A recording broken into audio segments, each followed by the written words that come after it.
aħbar sabiħa li Klor. Nuhu għata meta tgħidli hekk.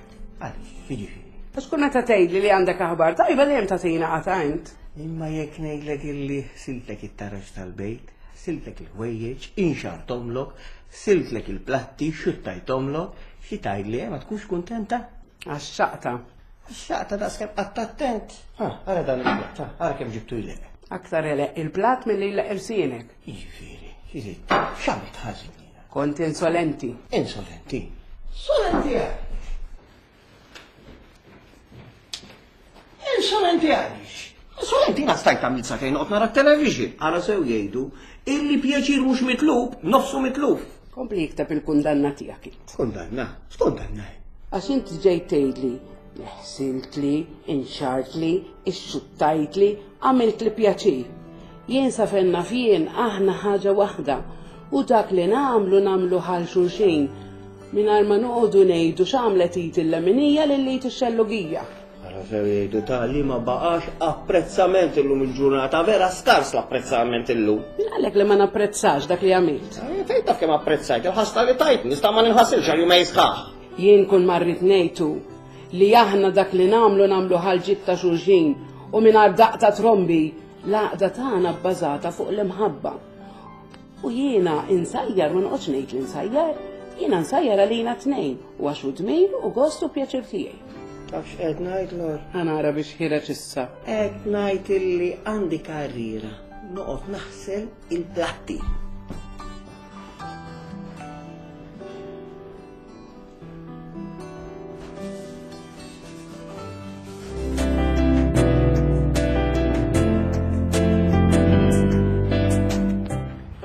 Lora u Filip għadhom kemm urewna, kemm sabiħa il-ħajja miż-żewġa. Meta il-miż-żewġin ikunu tassew iħobbu u jirrispettaw lil xulxin.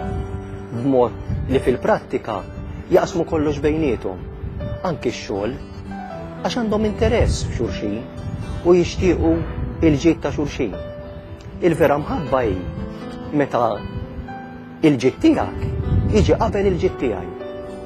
U fuq din l-imħabba hija msawra l-għaqda, kull għaqda, u speċjalment l-għaqda ta' bejn il-miżżewġin.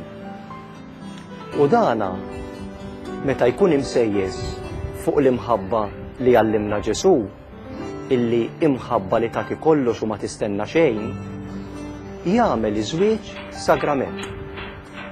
Iż-żwieġ sagrament ifisser sinjal tal-imħabba tAlla.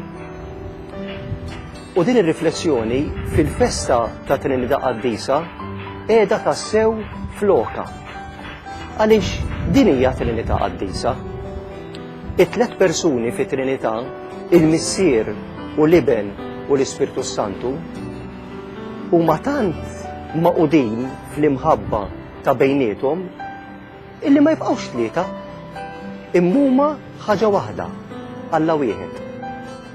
U għalhekk iż-żwieġ huwa sinjal, sagrament ta' Trinità Qaddisa, għaliex meta il-miżżewġin jirnexxilhom jgħixu dik l-imħabba li għallimna Kristu lejn xulxin, ma jibqgħux tnejn, imma jsiru ħaġa waħda, jsiru ġisem wieħed.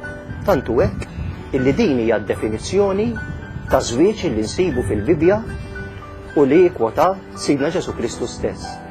Għalhekk ir-raġel iħalli l-missieru u l-ommu jingħaqad ma' martu u jsiru ġisem wieħed. U Ġesu jinsisti iva ngħidilkom li ma jibqgħux tnejn imma jsiru ġisem wieħed. Mela iż-żwieġ sagrament huwa xbija ta' Trinità Qaddisa. Fis-sagrament ta' żwieġ, fil-miżżewġin li jħobbu verament il-xulxin u jgħixu l-għaqda ta' żwieġ, aħna nistgħu naraw rifless ta' Alla wieħed fit tliet persuni. Fejn il-persuni tant jinħabbu tant huma maqudin illi mhumiex tlieta imma wieħed huma Alla wieħed. Il-festa ta' Trinità Qaddisa tatina il-qawwa u l-kuraġġ biex aħna ngħixu fl-imħabba u l-għaqda. Ħalli nkunu xhieda ta' dina it-Trinità. Għall-grazzja t'Alla għandna biex nifirħu għaliex f'Malta għandna il-maġġoranza tal-familji Maltin illi nistgħu ngħidu li huma ritratt sagrament, rifless ta' Trinità qaddisa. Mela fil-waqt li nagħmlu l-festa ta' Trinità nistgħu niċċelebraw ukoll is-sabiħ tal-familji Maltin.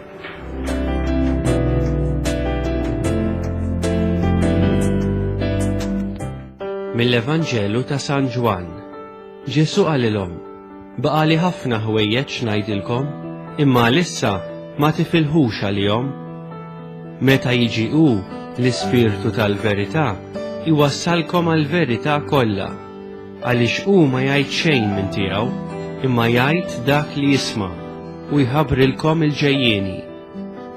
Hu jagħtini glorja għaliex jieħu minn dak li hu tiegħu u jħabbru lilkom. Dak kollu li għandu l-missier huwa tiegħi. Għalhekk qed li jieħu minn dak li hu tiegħi u jħabbru lilkom.